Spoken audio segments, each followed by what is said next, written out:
Good day, friends. Today I'd like to walk you through some English sentence diagramming and then some Greek sentence diagramming. I think you'll find this highly interesting and especially highly useful to learning Greek and indeed for learning any language. So let's begin. First, I want to show you the very basics of sentence diagramming. When we diagram a sentence, we start with a horizontal line and we divide the subject from the predicate with a vertical line. So we divide the subject from the verb with a vertical line, and then we have another line over here, and you can see this one does not go through, which divides the verb from its complement, be it a direct object or a predicate adjective or predicate nominative. So let us suppose that it is a direct object, but at any rate, please note the difference between this line and this line. Any modifiers that appear in the sentence will go underneath the word they modify. So adjectives will naturally go under nouns. You know that the subject is always a noun. Adverbs will always go under a verb or a verbal. Modifiers go under whatever they are modifying. Subjects and objects are always nouns. Adjectives always modify nouns, and this is all old information for you. So let's actually do a sentence then. Here's a sentence. The preacher fervently delivered his sermon. We start with the horizontal line. We put the subject-verb divider line in there, and we find the subject, which is preacher, and the verb, which is delivered. So there's your basic sentence diagram. Now, we look for a direct object, and you'll remember that we find objects by asking the question, what? So we take the subject, preacher, and we take the verb, delivered, and we ask, what? What did the preacher deliver? The preacher delivered what? And clearly he delivered a sermon. So the preacher delivered a sermon. So we have subject, verb or predicate, and direct object. Now let's begin to put in the modifiers. Clearly the is modifying preacher. Fervently is an adverb, as you can tell from the ly on the end there, and it's modifying the verb delivered. And his is a possessive case personal pronoun. Let's run through that again. Possessive case personal pronoun. And we know that possessive case pronouns are always functioning like an adjective. Typically, we would expect a pronoun to function like a noun. But with possessive case pronouns, they function as adjectives. And therefore, we put it under the noun it's modifying, which is sermon. And another reminder there, subject, verb, and the direct object. And then we have two adjectives here, the and his. And actually, to be more precise, those words are actually just functioning as adjectives because we know that the is an article and his is a possessive case pronoun. And then we have the adverb fervently.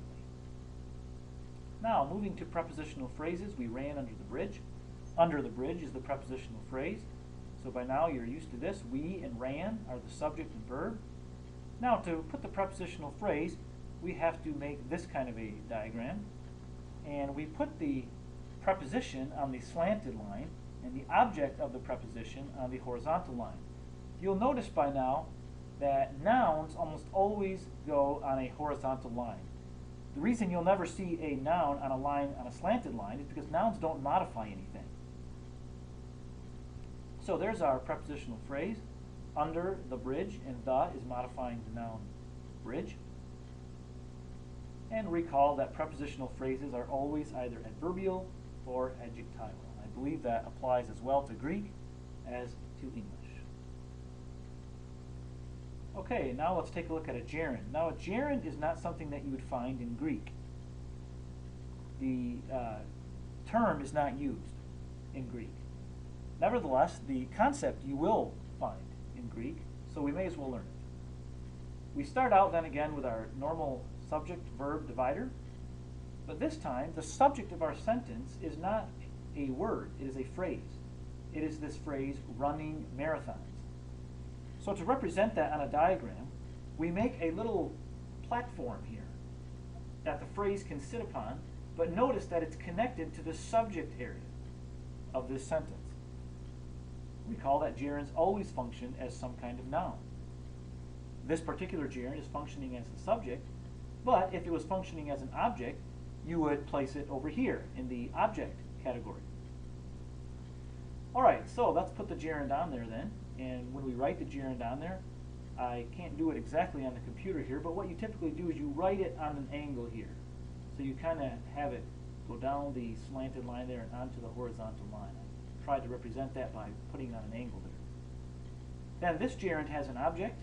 Again, you always ask what to find an object. Running what is his favorite pastime? Well, running marathons is his favorite pastime. So there's the subject of the sentence, running marathons. Then the verb is was, and the complement here is pastime. This, however, is not a direct object, and the reason for that is the reason for that slanted line there. Was is a linking verb, not an action verb. And when we have a linking verb, we slant this line over a little bit to represent that this was here. This verb is a linking verb, not an action verb. And because this is a linking verb, this complement is a predicate nominative. It's not an object. Objects only come after action verbs. And there's our two adjectives modifying pastime, his and favorite. Okay, participles are extremely common in Greek. So we shall first do an English sentence here, and I just put on there already the subject, the verb, and the object. We found shelter. Now, we recall that participles function as adjectives. Therefore, we would expect the participle to appear either under we or under shelter. It can't appear under found because participles don't function as adverbs. Well, in this case, we see that it is we that we're running under the bridge. So running under the bridge is a participle modifying this noun right here, we. So we're going to put the participle under what it's modifying. So to do that, we do the same thing that we did with a gerund, only instead of putting it up on a platform, we put it down underneath the word it's modifying. And again, when you do the participle, you'll put it on a, you'll kind of follow the contour here. You'll go down and over, which I can't do very well on the computer. And then we have a prepositional phrase under the bridge, which is modifying the participle running. And remember that participles and gerunds and infinitives are verbals, which means that prepositional phrases can modify them, because prepositional phrases are capable of functioning as adverbs. And again, recall that all participles function as adjectives. All right, now we'll do a Greek sentence. Pantes, gar, hemartan, kai, hustaruntai, tes, daxes, tu, thetu. All right, you might not know what all those words are, but you will understand that when we put them on our diagram. Now you'll notice here that my initial diagram looks a little differently. And the reason for that is because we have two verbs here. This sentence has a compound predicate, or a compound verb. Hemartan is the verb for sin, and hustaruntai is the verb for falling short, or lacking, coming short. Therefore, we represent that on our diagram this way. We have this little V here. This slants off, and then we put the first verb here, and the second verb there. So let's put these on our diagram then. Pantes is in the nominative case, as is clear from the ending there, which is a third declension ending. It's a nominative masculine, plural ending, pantes. Okay, and that's the word all. Gar here is the word, is a conjunction. It means for. And this is a word that you're not going to see on my diagram, because actually gar is connecting this. That's what conjunctions do, they connect. This gar is connecting to a previous sentence that went before, but I only want to diagram this. So you're not going to see gar on my diagram. If I was diagramming the whole sentence, you would. But you're not going to see it on this one. Okay, so then the verb is for all have sinned. Hemartan is the verb sin, and hustaruntai is the verb come short.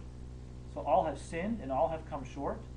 And then we have to put the conjunction kai, which is and we do that by connecting the two things that it's connecting, which is hemartan and hustaruntai are being connected by the conjunction kai, so we put a line between them and put kai on there.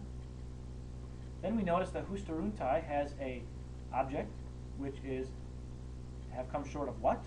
Well, have come short of doxes, the glory of God. So doxase goes on this horizontal line, it's the object. And then we put underneath doxase this phrase here, which in Greek is not a phrase, but in English it is.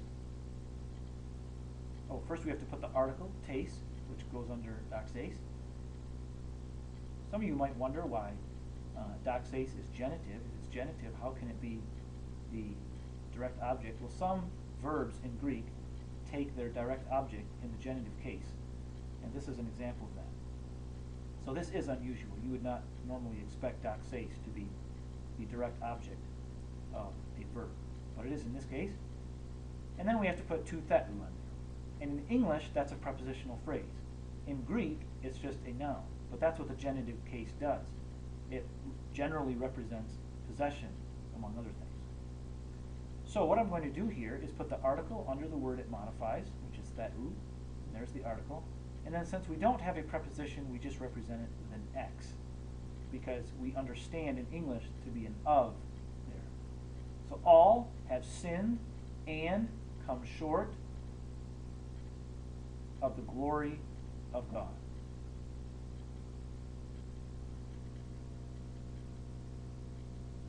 All right, here's another sentence. Naman katargumen dia tes pisteos.